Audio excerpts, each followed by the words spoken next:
Attention Colorado, the high country is closed.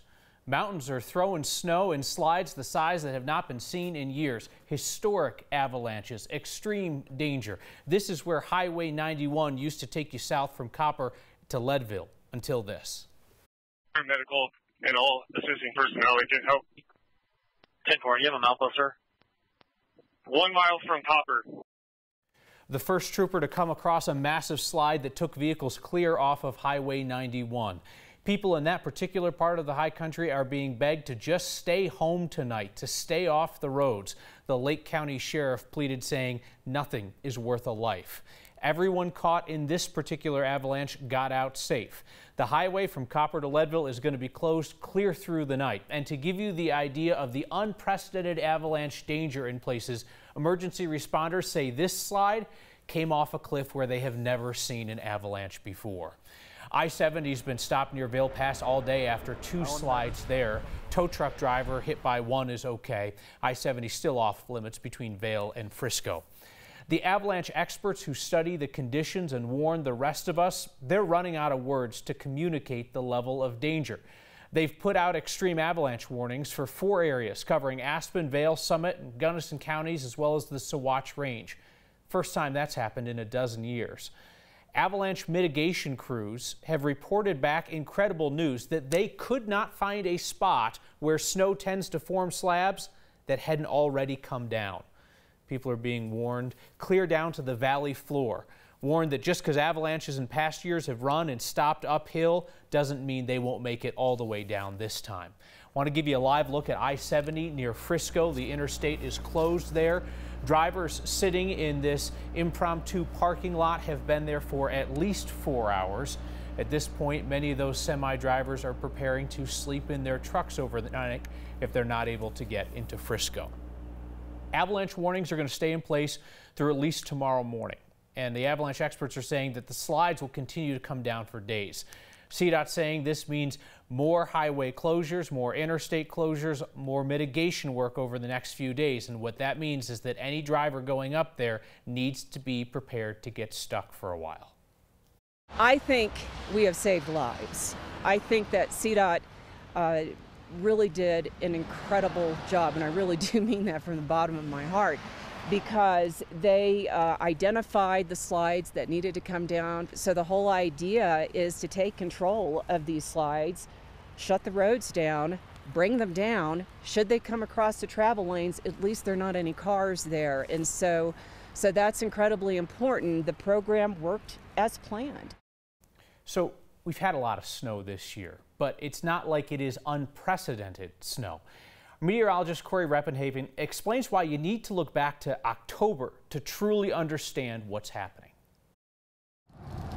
The storm train has hit the high country with wave after wave of snow and very little break in between, but that's just one reason we're seeing historic avalanches. To get to the source of the avalanche problem, the Colorado Avalanche Information Center says we have to turn back the clocks to October. Record early season snow in the high country did not melt off like it usually does. During the cold weather, they get really weak. So that ends up being a really poor foundation for all the subsequent snow that we stacked up on top. And that snow came in big through December, but then add a few dry spells in January to the mix. Those clear days that skiers like to call bluebird are catalysts for a drastic freeze-thaw cycle. And then they're buried by snow in February and March. So those have been causing problems, but we're also seeing avalanches break down to the ground now. There's just so much snow that it's overwhelming everything. The CIAC says another factor may be less wind events this year. High winds can load the tops of the slopes and cause the weight of the snow to be unbalanced. That would normally trigger more frequent smaller avalanches between storms. Instead, the mountains have essentially been holding onto the snow for something big. And finally, add the type of winter storms. Instead of big, quick-hitting storms, we have seen a pattern develop several times that we call atmospheric rivers, where the jet stream delivers a steady flow of moisture to the mountains that can last 2 to 3 days. That prevents proper assessment of the snowpack, and by the time CDOT can start mitigating slide paths, it's too late. Meteorologist Corey Reppenhagen for Next. One of the most interesting things I've heard today is that the Avalanches are tracked year by year, individual slides, in the same way that we remember the sizes and magnitudes of earthquakes or hurricanes or the acreage of fires, things like that. So they can tell you when a slide comes down how it compares to past years. One of the slides that we saw earlier this week along US 40, they had not seen a slide that large in that spot since 1957. Within the hour, we got our first look at Colorado Democrats' bill that would create paid family leave in our state. I scanned through it. Here are my initial takeaways, and we're going to get into this more in depth in future days. This bill would offer up to 12 weeks of paid leave a year.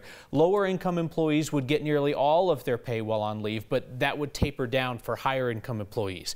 Benefits couldn't exceed $1,000 per week. Now, as to the cost of this, it would cost every employee in Colorado about $160 per year for every $50,000 of income. So if you make $100,000, that's about $320 a year, and so on and so forth. Your employer would pay in at that same rate to fund this program. The revenue would be classified as a fee and not a tax. That allows the sponsors to get around going to the ballot under the Taxpayer Bill of Rights. The benefits would be available to everyone eligible, regardless of immigration status.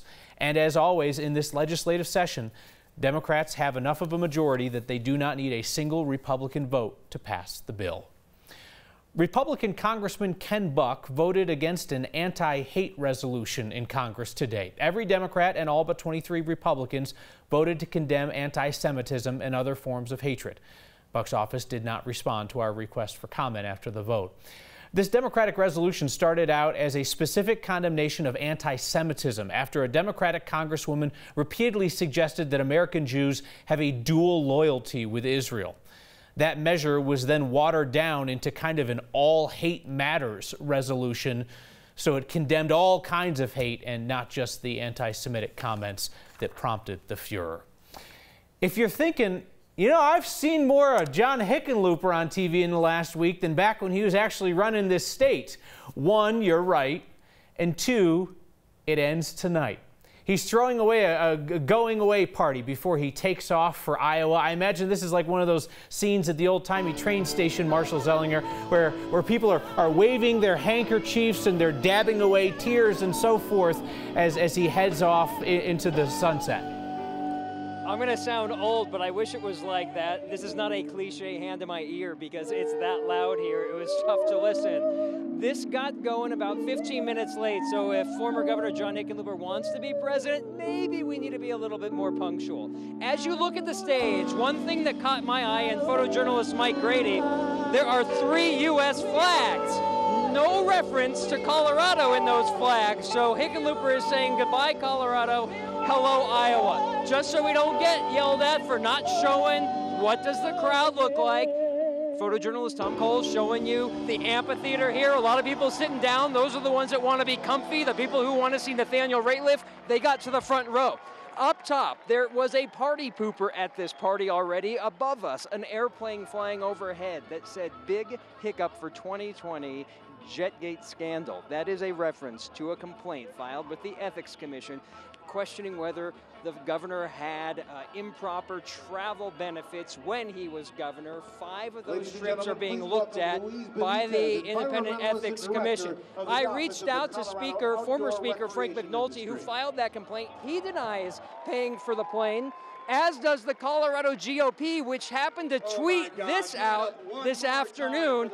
And Kyle, let me just say, let's leave the Bitmojis to the professionals like me.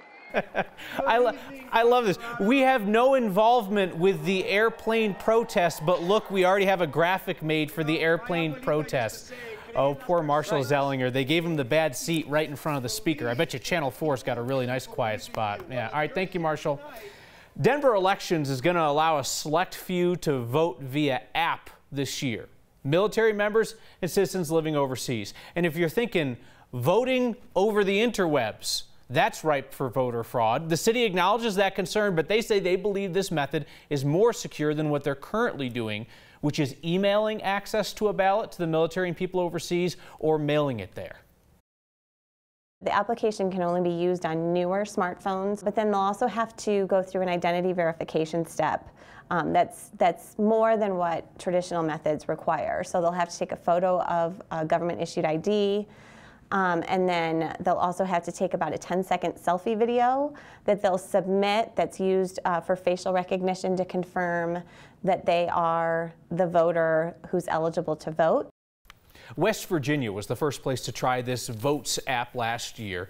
144 overseas and military voters from 22 counties used that voting app. West Virginia Secretary of State says the program was successful there.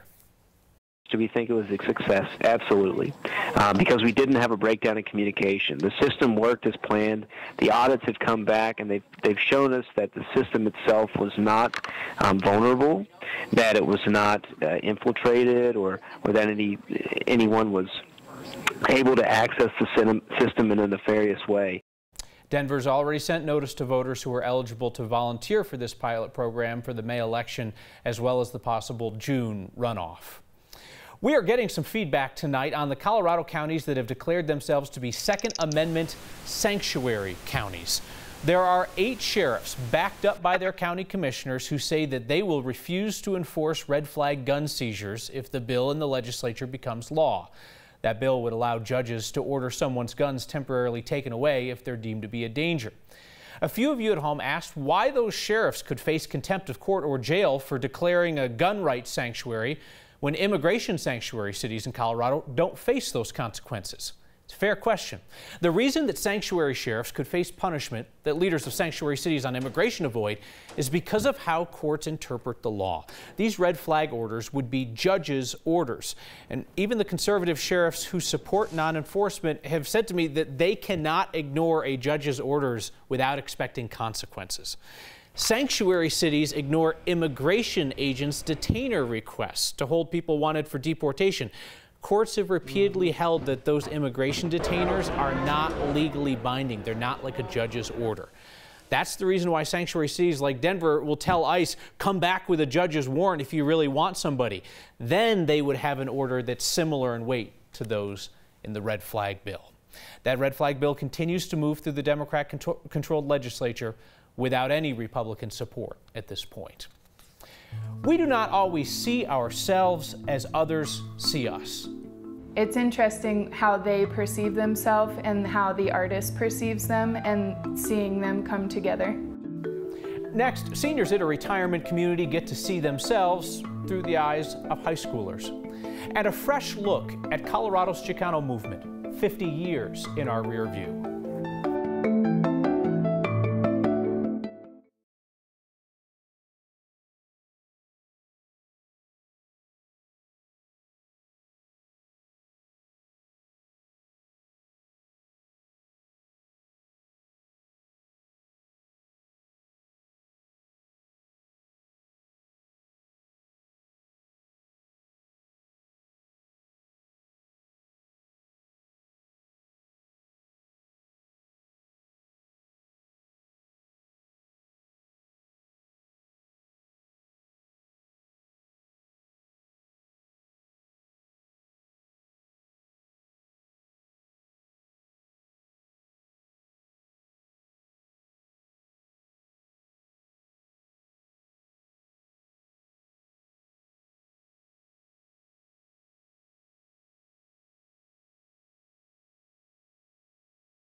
A little break from the snow and wind in the Colorado high country, and travel is a bit improved on the I-70 corridor, but the snow and wind will ramp up again tomorrow as a second storm system moves in.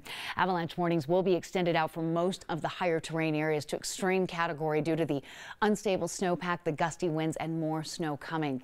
In Denver tonight, we may see an isolated rain or snow shower yet after a day with seasonal highs. Finally, we got there, low 50s in the city, and we'll see numbers like this again tomorrow. The snow showers tapering off. All the advisories have canceled out, but winter storm warnings go back out tomorrow afternoon after 2 o'clock. Another California storm brings more snow and wind and difficult travel on the I-70 corridor. Lower elevations will stay basically dry, a little bit of fog and freezing drizzle late tonight. Then tomorrow afternoon, a few light rain and snow showers as you move into your Friday evening drive. Partly cloudy and 23 tonight, some areas of fog early tomorrow, then sunshine and 47. Late day rain and snow showers move out in time for the weekend, which will be cool and dry. Daylight saving time begins on Sunday, and temperatures warm ahead of the next storm and next chance for snow on Monday, Kyle. Kathy, thank you very much. The brush fire that was the nationwide Chicano movement was lit by sparks right here in Denver. 50 years later, Sioux Teatro is looking at two events that played a pivotal role in history. Tonight, we hear from one of the lead actresses in Sioux Teatro's play. This play is a remarkable piece because it's remembering the people who stood up for what was right, but don't get any credit for really starting a movement. The first story is about the fire in the streets. It is about the West High blowouts that occurred in March of 1969. Approximately 150 to 200 students staged a walkout in protest of alleged racist remarks made by a teacher at that school. Students' names were getting anglicized. They were not getting filtered into proper educational classes. They were feeling like they didn't have access to all of the resources that they could get.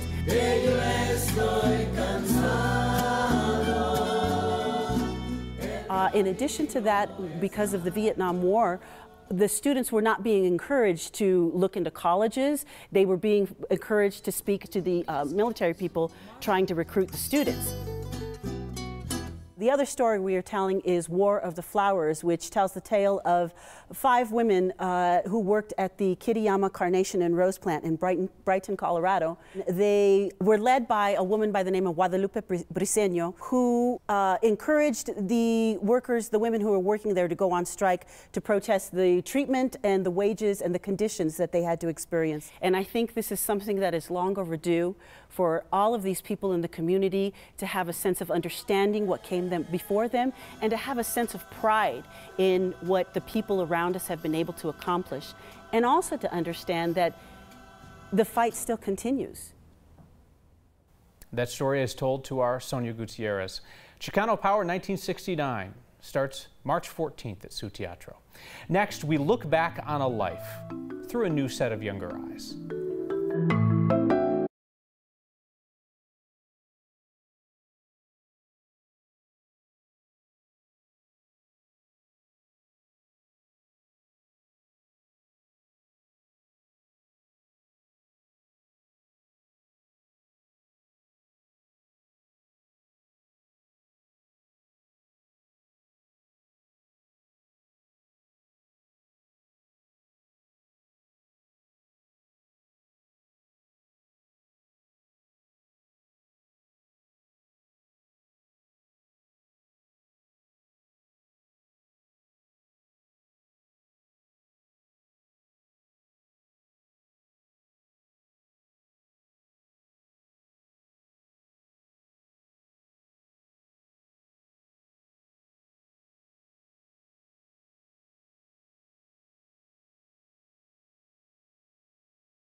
Art students at Golden High School have been in portrait mode for months. Last November, they met their subjects at Golden Pond Retirement Community, and this morning, they came back to deliver their work.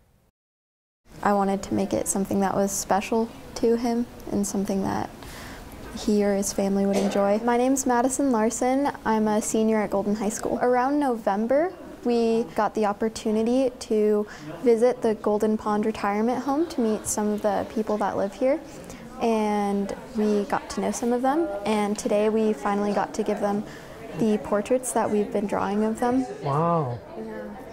You flatter me. Do you like it? Oh yes, Okay. wonderful, wonderful. Thank you. He seemed like a very well-traveled soul and like he had been everywhere and seen everything, but what mattered most to him still was his family. So that's why I wanted to include his wife in the picture. There's a good picture of her in my room. Well, you must have seen that or something. Yeah. Yeah, you showed it to me. Oh, did I? I look like an old man, but I am an old man. The most important thing in a portrait is the eyes. So I try to that's get your very eyes. good. But if you can experience that person, if you've met them, you've talked to them, you see their mannerisms, I think it makes a huge difference in the quality of the artwork that comes out. My name is Tim Miller. I'm one of the art teachers at Golden High School. I teach drawing, painting, and graphic design. This year, more than any other year, I mean, I just had so many talented artists. 1, 2, 3. I think it's so special for the kids to experience a whole different generation. His life is just an adventure all around, so it was really cool to meet someone like that that's done something with their life. You heard her say that Bob was pretty well traveled. The subject of Madison's portrait, 92-year-old Bob Schuster, he's father of 4, retired geologist and civil engineer, 5 college degrees to his name. He worked in 40 countries around the world and traveled to 60. Rich life indeed, huh? Next, state troopers ask Coloradans to drive faster. Seriously, that and your feedback when we return.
Colorado State Patrol would like some drivers to step on it. Give us some gas on the on-ramp, baby, because you are killing the rest of us. Take note, this may be the only time a trooper is telling you to go faster. See, you need to get up to a highway speed on this ramp so that you can safely merge in order to get on the highway. Because if somebody has to slam on their brakes or avoid hitting you, well, you did it wrong. CSP loves to remind people it's called an on-ramp for a reason. You got to get on the highway, so pick up the pace. Suzanne in Frisco writes tonight, thanks for the great coverage of our Avalanche reality. I'm a native. We're all just walking around amazed and stunned by the power. Great coverage. And Sean's complimentary, too, of our explainer between ice detention holds and red flag. Sean says, actually learning from TV news? Inconceivable. No, we'll do it again next time, too.